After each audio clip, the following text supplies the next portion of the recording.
The 17 News at Sunrise podcast is brought to you by Clinica Sierra Vista. Welcome back to the 17 News at Sunrise podcast, where we share your news on your schedule. Working in the spirit of the Golden Empire, this is 17 News at Sunrise. And good morning, everyone. Here at 5 a.m., I'm Maddie Jansen alongside Alex Fisher on a Finally Friday. And it is Veterans Day, a day we are going to spend honoring those who served our country. Yeah, we've got 35,000 vets across Kern County, and this morning we want to say thank you for your service to our country.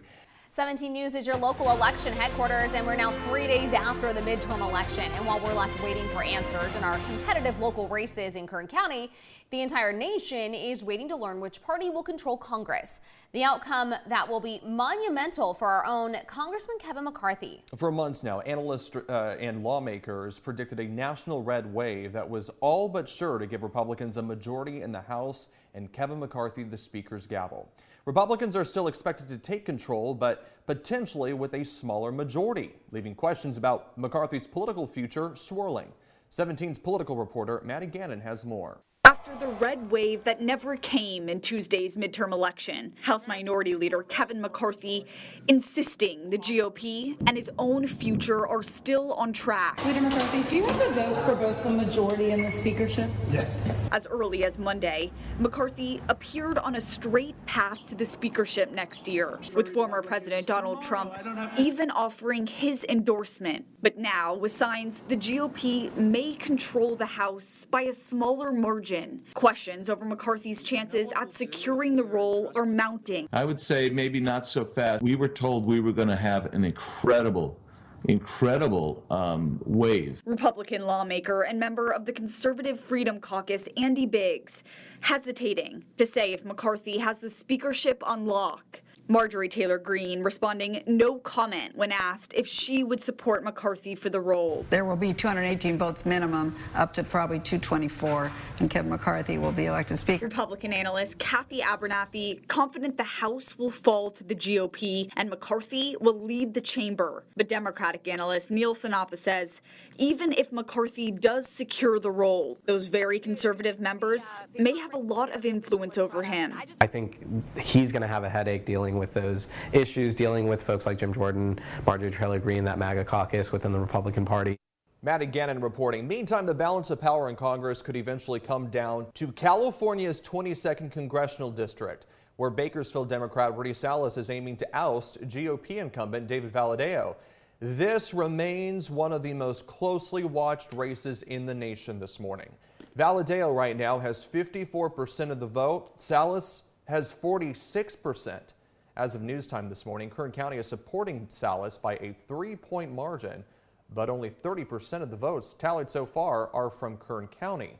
The majority of the votes counted so far are coming from Kings and Tulare counties, which are both favoring Valadao.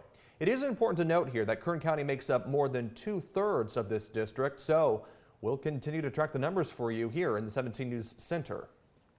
5:06 is your time now. The Bakersfield Police Department is responding to a viral video showing 2 of its officers detaining a teenager, some claiming that the video shows a case of police brutality. 17 News has not yet received permission from the video's owner to broadcast that clip, which has garnered hundreds of thousands of views on the popular social media app TikTok. According to the BPD, it all started around 1 a.m. back on October 23rd when officers responded to a report of 4 suspects breaking into a business on White Lane. When officers arrived, the 4 suspects allegedly ran off, prompting a foot chase. 2 17-year-old boys were taken into custody after being chased into the Park Villa apartment complex. One of those arrests caught on a neighbor's Ring doorbell camera. The BPD says its officers used force during the arrest, including several strikes with a baton. A use of force investigation is underway, and the involved officers remain on full duty. The man who fired shots into the Bakersfield Heart Hospital back in 2017 was sentenced for his crimes. Believing his mother was in danger from a drug cartel, Brandon Clark, who was high on methamphetamine and armed with an assault rifle, blasted his way into Bakersfield Heart Hospital 5 years ago. Clark, whose mother worked as a nurse at the facility, prowled the hallways, frightening patients and staff. As he left the building, he was confronted and shot by police in the parking lot. He did survive And yesterday he was sentenced to 20 years and 4 months in prison after being found guilty of multiple counts of assault with a gun, shooting at an inhabited dwelling, and being a felon in possession of an assault rifle and ammunition. Given an opportunity to accept responsibility for his horrific crimes, Armando Cruz chose to remain silent. That's according to court records obtained by 17 News. When a probation officer asked if he admitted culpability for the rape and murder of 13-year-old Patricia Alatorre, Cruz said, quote, "No comment." On November 1st, Cruz was sentenced to life in prison without the possibility of parole after pleading guilty to each of the 11 felonies filed against him. A report filed by probation officials ahead of that sentencing provides new details on Cruz's background.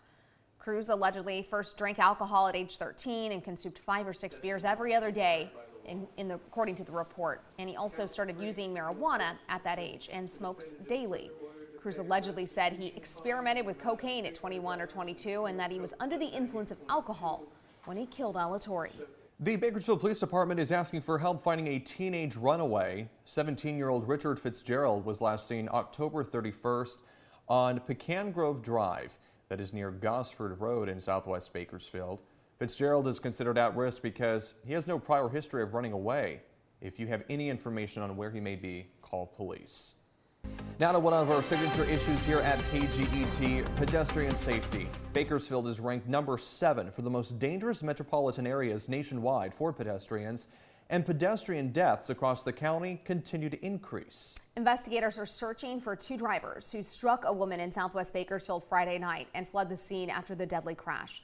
17's Michaela Armstrong reports her family is hoping for answers. It all started here after Bakersfield police officers were called Friday at around 10:30 at night after a report that a pedestrian was struck by a vehicle. That pedestrian was 34-year-old Megan Nicole Finucci, pronounced dead at the scene. She was crossing westbound lanes of Stockdale Highway outside of a crosswalk when she was struck first by a silver sedan. According to police, a second vehicle described as a black Chevy struck Finucci when she was in the road and also fled the scene. Now, her family wants answers. Her sister, Jamie Endy, still relives the night she received the devastating phone call that changed everything. There's no words that can describe the hurt that we are feeling right now. It's tragic. You never expect this is going to happen to you. We're trying to get through it. The family is getting through it by spreading awareness and ensuring Finucci gets justice. I just want to tell people, slow down. Pay attention. It's so important to just take your time. There's nothing to be in that big of a hurry for. You know what I mean? This is a life. This was my sister. She was a mother. She was a sister. She was a daughter. And, no one's life is worth that. Finucci leaves 3 daughters and a husband. Her 13-year-old daughter, London, says she wants justice for her mother and her memory to help prevent other pedestrian fatalities. And I just want justice. I just don't want it to happen to anyone else because a life could be someone's everything. Her mother was her everything. She says she will keep fighting until investigators find out who took her life on that tragic Friday evening. Michaela Armstrong, 17 News. A local veteran is in dire straits this Veterans Day. He lost everything, including his home, but he hasn't lost hope. Here with another installment of his ongoing series, Where We Live, is 17's Robert Price. For months now, for years really, Bakersfield has been plagued with fires in vacant homes. One of the latest victims, a double amputee veteran who now has no place to go. Johnny O'Neill had enough problems already. I had been there about, 5 or 6 years or more. A double amputee because of diabetes. The retired oil field worker and 3-year U.S. Army veteran was hospitalized with COVID-19 in late September for 5 days. Thieves took the opportunity to burglarize his 1,000-square-foot house on Virginia Avenue multiple times, stealing his handicap-accessible truck, a camper, a car trailer, his TV, and all his appliances. They literally went in and they stole any and everything that they can. I found out that my house had been burglarized. Then things got bad. While he was in a local convalescent hospital still recovering from COVID, someone burned down his house, a modest place, uninsured, that had been in the family for 100 years. They burned my house down, and set my truck on fire. I don't know who did it. His daughter was stunned.